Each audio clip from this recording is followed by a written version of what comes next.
thought about what a disaster it would be if the cells in your eyes started producing the same hydrochloric acid that is made by your stomach cells? Your stomach cells produce hydrochloric acid to help break down food, but you definitely don't want that in your eyes. Thank goodness that doesn't happen.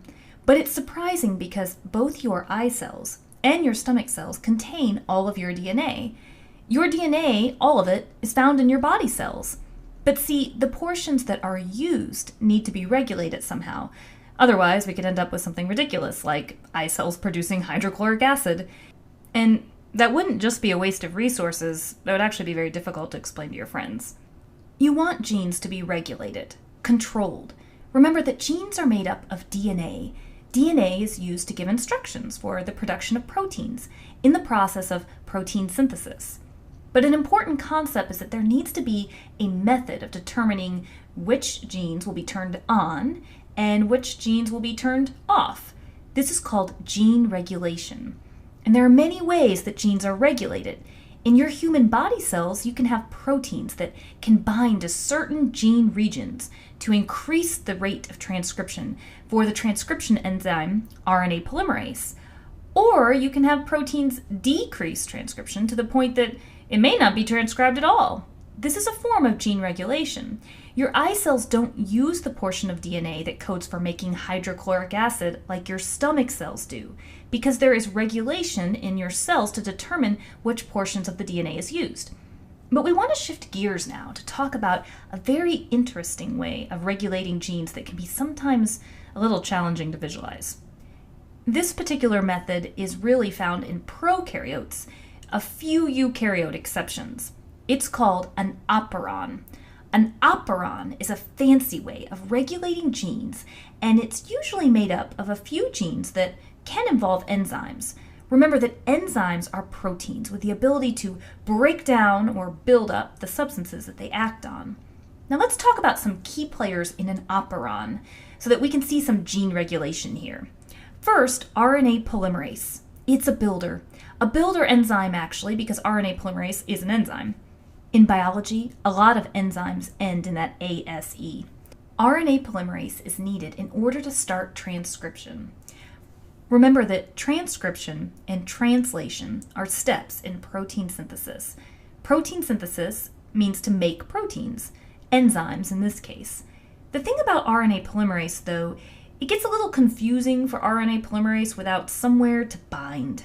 If you watched our DNA replication video, you learned about DNA polymerase and how it had to have a primer to know where to start.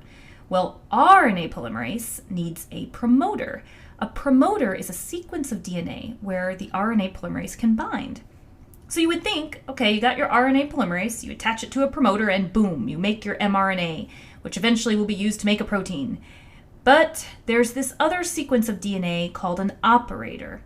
The operator is a part of the DNA where something called a repressor can bind.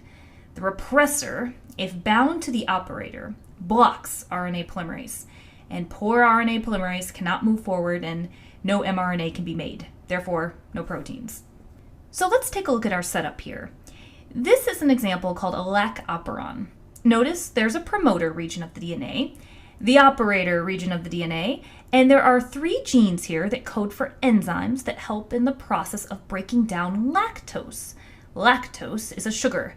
If lactose sugar is around, bacteria want these enzymes to be made so that they can use them to break down the lactose sugar. Then they can metabolize it. Fed bacteria are happy bacteria. Here's the repressor. There's actually a gene here that codes for producing the repressor. See this gene that we call I? It has its own promoter. Well, this gene codes for the production of the repressor. So why do we need this repressor? Well, it's wasteful to make things that you don't need. If there's no lactose, it wouldn't make sense to start making enzymes that work together to break down lactose. It would be a waste. The enzymes would just sit there. So if lactose is not present, then the repressor binds to the operator, and this blocks RNA polymerase. So mRNA cannot be made, and therefore the proteins, the enzymes in this case, cannot be made. But if lactose is around in the environment, something pretty cool happens. The lactose, remember that's the sugar, binds to the repressor. This changes the repressor's conformation. Try as it might, the repressor cannot bind to the operator. RNA polymerase finds its promoter, binds, and transcribes to make the mRNA from the genes on the operon. That mRNA will be used to make enzymes to break down the lactose sugar, and bacteria like to eat, so that makes them pretty happy. We have to say that we think it's pretty impressive to think about all the gene regulation that occurs in cells. And if you find it fascinating, know that there are careers that focus on gene regulation and understanding how genes can be turned on and turned off. Because by doing that, we can gain a better understanding of a variety of diseases that have gene influences in the human body. Well, that's it for the Amoeba Sisters, and we remind you to stay curious.